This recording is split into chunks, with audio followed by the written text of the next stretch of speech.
Kim sədəqə verir, özünə edir. Kim nə eləyib, öz xeyrini eləyib.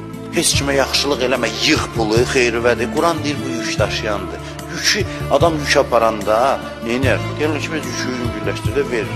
Vermək belədir, ehsan eləmək belədir. Dünyadaykən o yük kimi yığılır, beli sındırır. Ondan xərclədikcə yüngülləşir insan. Ahirət xeyri də öz yerində. Amma əli boş gedəcək də düzdür dünyadan, ahirət xeyrinə işarə edir. Kəfəndə bir şey gizlətmək olmur, əldə bir şey aparmaq olmur. Bəziləri vardır, deyir, məsələn, nələrsə bastırırlar özündən, bu da təzə cahillik. Aparmaq olmur bu aləmə heç nə, hə? Amma göndərmək olur. Əvvəlcədən göndərirsən, öz xeyri verirsən hər şey. Bu şeyi çox danışmışam. Qoyun kəsdilər, Peyğəmbər, dedilər, inşallah kebab yiyəcək, ki, biraz hissəsini kəsirdi, bunu aparım filan qonşuya, bunu aparım filan kəsə, bunu aparım filan kəsə. Sahabələr də oturub ki, da elə hamısını payladı, bir şey qalmadı, bir dənə pul qaldı, məsal üçün. Dedilər, ya Rasulallah, bizə qalan elə bu oldu.